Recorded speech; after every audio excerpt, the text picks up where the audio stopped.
late last night. First of all, really uncertain. They really they don't, the announcement was very sudden. There wasn't really much of a proper proposal put out last night. We still have so many questions as to how the appeal system would work. Can students just resit one subject come 2021, or will we have to resit all subjects if we just don't like one of our grades? Will college requirements be eased? I know there are a layer of students who may be sitting their own European mother tongue or Arabic without a teacher, and they would need that results to get into their course of choice. So these are all questions that we need to have addressed really quickly.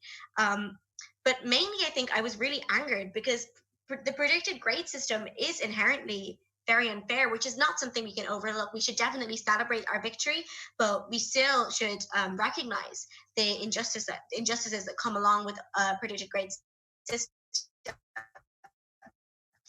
Because essentially what the government are trying to do here is copy most students need in the UK to apply to university through the UCAS system for their A levels.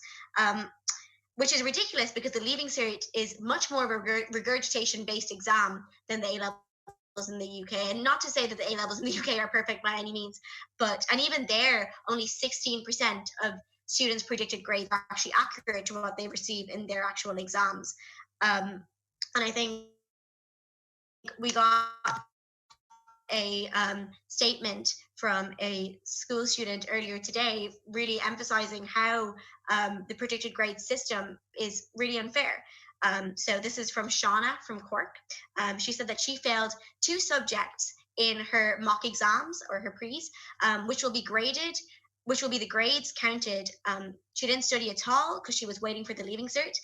She had her grades mapped out and was prepared, but she can now not do the first CAO course of her choice or any of her choices this year because she won't be able to get the grades she needs. And I think it's easy to flippantly look at this and be like, oh, well, Shauna, you should have studied. But the reality is there are so many factors that go into that affect students' performance throughout 5th and 6th year. And that's another really crucial crucial point a crucial flaw to the predicted grade system, because it will disproportionately disadvantage students from working class backgrounds and students with mental health issues, because many of us would have had to balance numerous responsibilities throughout the Leaving Cert cycle, such as having a job, looking after younger siblings if our family can't afford childcare, and we'll be underestimated just because we couldn't keep up a solid grade throughout 5th and 6th year, when we really would have been able to commit to the Leaving Cert and nail our grade after the Easter break had the exams continued as they normally would have. And I think Leo Varadkar remarked earlier that there is no perfect solution to the whole crisis that has unfortunately occurred with the Leaving Cert this year, and that is because the Leaving Cert is a broken system, and when you are trying to look for solutions within a broken system, that is impossible. You cannot patch up a broken system.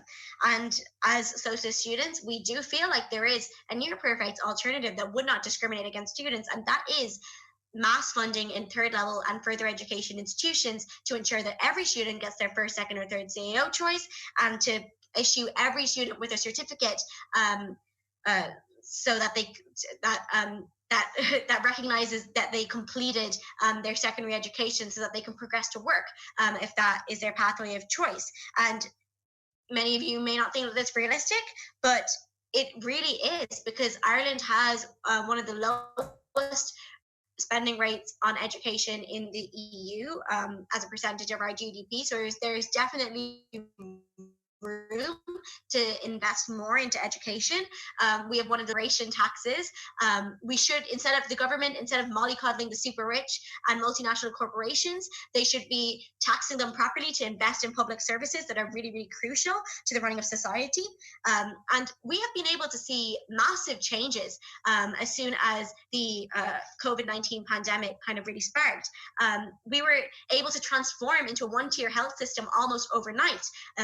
All private hospitals were nationalized by the government, and the 10,000 of people that were homeless that were often told that, like, the housing crisis cannot be solved, it's just kind of a necessary facet of society, they were all housed almost overnight, which really proves that, you know, the government are just so scared to actually listen to the demands of young people, and are not willing to think of an alternative that actually benefits our mental health. And I think the government's decision really emphasizes the flaws in predicted grading, but also the flaws in the Leaving Cert system overall at the moment. The teachers are being forced to rank students in order of their supposed ability right now. But if you think about it, that's just always how the Leaving Cert system has worked. It has always been a system that's forced students to compete against one another for a set of college places. And although before the ranks were kind of hidden and we couldn't really see them, they still existed. The bell curve that has always existed has always been a form of ranking students, a form of creating a hierarchy of students' supposed intelligence, when in reality, the Leaving Cert just does not quantify students' intelligence. I think that's a really interesting point, because I don't think that something that we sixth years are going to be missing now that the Leaving Cert is cancelled is intellectual stimulation. Because let's be honest, the Leaving Cert is not a system that really improves our cognition or makes us smarter. It just really burdens us with immense amounts of pressure and really burdens our mental health. We really learn to regurgitate as opposed to understand. You can see that within all of the curriculums of the subjects that we study. We pack so much content into all of our subjects that it's just impossible to ensure that students master all concepts. In subjects like maths, you're constantly moving on to a new topic every day, instead of ensuring that all students really understand every topic. And there's also no room for students and teachers to explore what they are really interested in, and to explore their passions, and to be curious within the Leaving Cert system, due to just how intense it is. And like, something that comes hand in hand with that is that we completely neglect the necessary values and life skills that really should be taught in schools, because of the overemphasis on rote learning.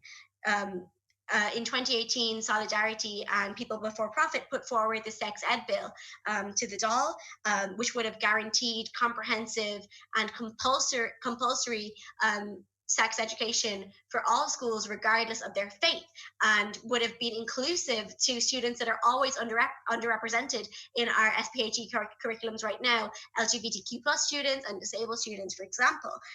But this bill was blocked by Leo Varadkar, which really emphasizes how backwards the establishment are and how unwilling they are to change the system in any way.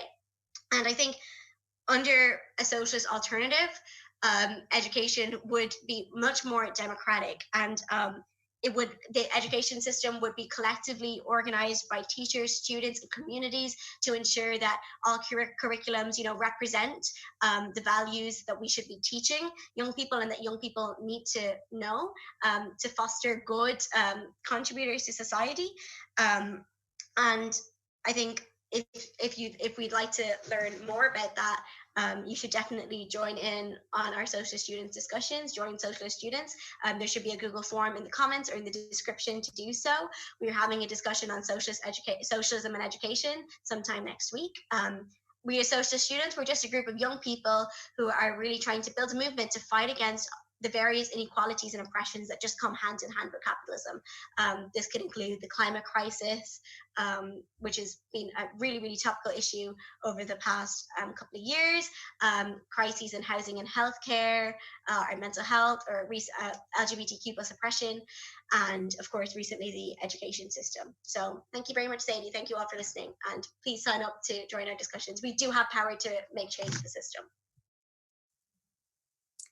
Thank you so much, Rita. That was absolutely excellent as always. You did a brilliant job there, highlighting the general mood and real worries that exist among students, and how predicted grades will badly affect a huge number of young people. And it's not fair to be, judging exams you may have performed poorly in. The months after the mocks are crucial weeks of improvement, which means thousands of students now are going to miss out on the course that they were working towards. And you also you did a great job at showing how it is possible to invest in third level education and expose inequalities that are in the Leaving Cert as a whole, and how backwards it is as a system. And I'd like to appeal to all students. There will be a Zoom meeting on Tuesday, the 12th of May at 6 p.m. to discuss what type of alternative we need to this, on the issue of predicted grades, and the link to that event should be in the comments too. So our next speaker is Mick TD, and obviously we all know the huge role he played in the DAL, emphasizing the needs of students. And I think I speak on behalf of all students when I say thanks to Mick, for being the first and only voice to really represent students in the DAL. So yeah, Mick, go ahead. Thanks, Sadie. How you doing? Can you hear me okay? Yeah? Yeah? Okay. So when did we have our last meeting? It was Wednesday night, 48 hours ago. 48 hours can make a big difference. And I hope that you're feeling a bit better today than you did on Wednesday. And I hope that the stress levels have gone down a bit, at least. And that people, in a proper fashion, of course, celebrate tonight, because I think there is something to celebrate with the news that we've gotten today. It doesn't mean that what's replaced it is perfect and that there isn't a lot of problems with it. There are, but it's important when you win a victory that you celebrate your victory, as I say, in a proper fashion, being the responsible adult and TD that I am, etc., etc. The first point that I want to raise is I want to try and answer the question, why was the Leaving Cert cancelled? In my opinion, there was two reasons. The first reason is the reason that the government will give, which is they'll say it's very difficult to organise a Leaving Cert state exam in the middle of a pandemic. They'll point to the difficulties of organising exams for 61,000 students with social distancing. They'll point to the fact that it means more volunteers to assist on the exam days themselves, and that they were getting less volunteers because of concerns about the virus and all of that. And I think that's true. I think that is a reason why the exams were cancelled. But I don't think it's the only reason. I think there is another reason as well. I think the other reason is because there was opposition, and there was a growing opposition to the holding of these exams. That opposition didn't just come from students, it came from parents, it came from teachers, but most importantly, in my opinion, it came from students. And the student pressure made itself felt in a number of different ways. First of all, if you look at that student union poll the other day, 79% said cancel the exams, 4 students out of 5. That's a pressure point on the government. The idea that you're holding state exams for more than 60,000 students and a crushing majority of them are opposed to the exams. That's a problem for a government. I think that ye were very vocal on social media. Yesterday wasn't the first day that cancelled the Leaving Cert was trending, not by a long shot. And I think that pressure built up over a period of time. But in particular, the government were looking at May, June, and July before the exams, and they felt that over those 2.5 months, that the opposition was going to grow stronger and that it was going to grow more vocal. I think they were nervous as well about people standing up in the DAL, people like myself standing up in the DAL and speaking out against the exams and highlighting the issue of mental health, because they knew that there was a mental health crisis brewing here.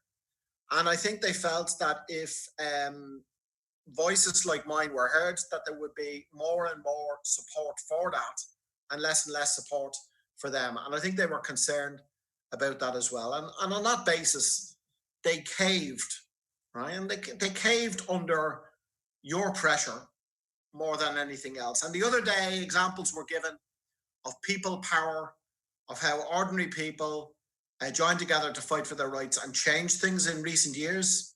One example given was the water charges. Another example given was the repeal of the 8th Amendment and abortion rights for women in this country. I think you have to add to the list now the cancellation of the Leaving Cert.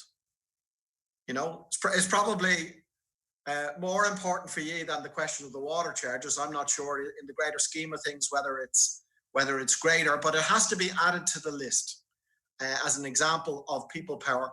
And congratulations to each and every one of you for the pressure that you brought on in that regard. I want to make a point about the Leaving Cert itself. It's kind of we've all been talking about the Leaving Cert for the last, weeks and months and all the rest of it, but what is the Leaving Cert? I mean, okay, it's a lot of things, but in a fundamental way, what the Leaving Cert is that they have a limited number of places in third level. So you have to ration it, which means that some people get it and some people don't. And the mechanism for rationing it and sorting out the people who are going to get it from the people who are not going to get it is the Leaving Cert. If you get the points, you're in. If you don't get the points, you're out. Now, I'm a socialist and I look at third level education in a different way. I think third level education is a right. Shouldn't be a privilege. It's a right. And that anyone who wants to go to third level should have the chance to go to third level. There shouldn't be barriers put in people's way. So I think a better way to do it is to say that there needs to be more investment by the state in third level education. That includes PLCs, more investment in apprenticeships as well, so that everyone who wants a place can have a place. And, if everyone can't get on their number one course, they should at least be able to get their second option. And if you had those places, there should be a way of working out a fair and just way of allocating the places. If that's true in a general sense for every year, and I think it is, I think it has to be particularly true for this year. And I'll be fighting, and I hope other people will be fighting as well, for this idea that the Leaving Cert 2020 pandemic year class should not be forced to compete against each other, pitted against each other for a limited number of third level places. There should be third level places for all of you that want them, and that can be achieved if there is an increased investment by the state in third level education. I'll be fighting for that, and I hope to hear lots of voices in support of that as well. The final point that I want to make is that any experience you have in life, you have to learn something from it. If you learn something from it, you become wiser. Obviously, it's not just in school that you learn things. You learn things every day in everyday life. And I think it's useful to step back a little bit and to think about what's after happening here and try and learn some lessons from it. Now, I'm sure there's many more lessons than this, but there's three that I want to point to. The first one is the people who are powerful, or maybe a better way of putting it, the people who are in power, they're not as wise as they like to make themselves out to be. In fact, they can be quite ignorant. And it was an ignorant decision to try and hold the line when there was a mental health crisis brewing among yourselves. But also, they like to create the idea that they're all powerful. You mightn't like what they say, you mightn't like what they do, but hey, there's nothing you can do about it because we're the people in power. But they're not as powerful as they like to think they are, or that they would like you to think that they are. I mean, here we had a situation where they seemed very strong, but they crumbled. They crumbled under pressure from parents, yes, from teachers, yes, but from the students in particular. All right. So the powerful are not as powerful as they'd like you to think. So let's learn that lesson. The second thing is, it's important to stand up for yourself. You stood up for yourselves. You stood up for yourselves as individuals, but you stood up for yourselves collectively, the class of 2020, 61,000 young people. And there's two things about standing up for yourself. Number one, it feels good. I mean, I'm sure a lot of you feel better today than you did 2 days ago. And it's mainly to do with the fact that the Leaving Cert isn't hanging over your head now the way that it was. But I'll bet if you think about it, it's actually for another reason as well. You stood up for yourselves and you achieved something. And it's right that you feel good when you do that. It's a good way to live your life. Don't take crap, don't take nonsense. If you think something is wrong, stand up against it, and you can change things. And that's the final point that I want to make. It's about changing things. Now, I'll give a health warning here before I say this, because I'm going to give a plug, but I think maybe I've earned the right a little bit to make this plug. You change things in relation to the Leaving Cert. But in the great scheme of things, there's bigger and more important things out there than the Leaving Cert. More, I'm not diminishing the importance of the Leaving Cert issue. It's a very important issue, but there are bigger and more important things. For example, if you look at the world at the moment with the coronavirus crisis, say in the United States of America, the first 23 days of the coronavirus crisis in the United States of America, the billionaires, the richest people, increased their wealth by 282 billion euro.